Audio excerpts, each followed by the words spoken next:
Muito bem, penúltima questão da primeira fase, o S 2017.2. Vamos analisar essa questão que tem a ver com grandezas escalares e grandezas vetoriais. É uma questão simples, mas você precisa aí compreender e dominar bem o que são grandezas escalares e grandezas vetoriais. Vamos fazer a leitura na íntegra da questão? Acompanhe comigo, por favor, questão 45, que diz: considere as seguintes grandezas físicas: tempo, massa, campo elétrico. Essas grandezas são respectivamente. Aí você vai ter que dizer se cada uma dessas grandezas, se elas são escalares ou se elas são vetoriais. Vamos relembrar. Grandeza escalar, pessoal, é toda grandeza que possui apenas um módulo. Para que ela seja bem compreendida, para que ela seja completamente explicada, você só precisa informar qual o módulo da grandeza. Exemplo de grandeza física escalar. O tempo, como foi mencionado aqui, é uma grandeza física escalar. Você só precisa dizer quanto tempo é. Você não precisa dizer em que direção o tempo está ou o sentido em que o tempo está. Na verdade, não faz sentido dizer isso, porque o tempo é uma grandeza escalar. Ele só precisa do módulo para ser bem entendido. Uma outra grandeza física escalar, temperatura. Ninguém sai dizendo qual é a direção e o sentido da temperatura. Você só pergunta qual é a temperatura e a pessoa responde informando o módulo da temperatura. Ah, são 35 graus Celsius, são 50 graus Celsius, são 25 graus Fahrenheit.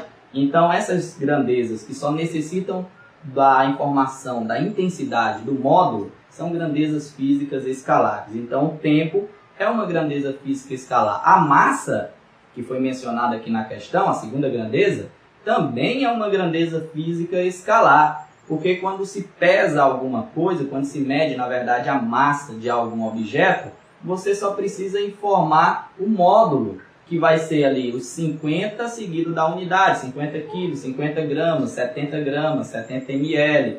Então, no caso da massa, você também não precisa ficar dizendo qual é a direção e qual é o sentido da massa. Não faz sentido falar dessas duas informações.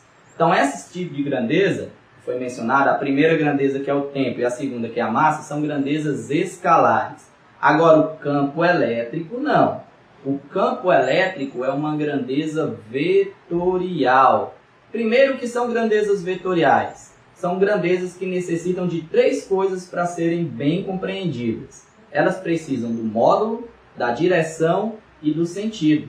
Se você pensar em campo elétrico é a região em volta de uma carga elétrica, quer seja ela positiva, quer seja negativa. Quando você pega um ponto lá do espaço em torno dessa região, você vai ter ali um vetor campo elétrico. Esse vetor tem intensidade, dependendo da distância até a carga, tem a direção, que é a direção da linha reta que corta, que passa pela carga e pelo ponto, e o sentido. O sentido pode ser se afastando da carga elétrica ou pode ser o sentido de aproximação da carga elétrica. Então, o campo elétrico é uma grandeza vetorial.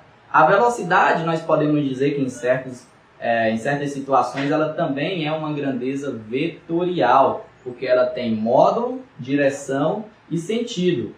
Força é uma grandeza vetorial. Quando você empurra alguma coisa, você, além de colocar uma força de determinada intensidade, ou seja, o módulo da força, você ainda empurra em certa direção e em certo sentido. Então, todas as grandezas que necessitam de módulo, direção e sentido são grandezas vetoriais. Então, vamos recapitular aqui a nossa questão. Tempo, grandeza escalar. Massa, grandeza escalar. E campo elétrico, uma grandeza vetorial. Precisa do módulo, da direção e do sentido. Vamos ver qual é o item que mais se encaixa aqui. Item correto, item D. Escalar, escalar e vetorial. Ok? Então, fica atento aí nas grandezas escalares, que só precisam do módulo, e nas grandezas vetoriais, que precisam do módulo, da direção e do sentido, tá bom? Vamos à resolução da nossa última questão da primeira fase? Vamos juntos!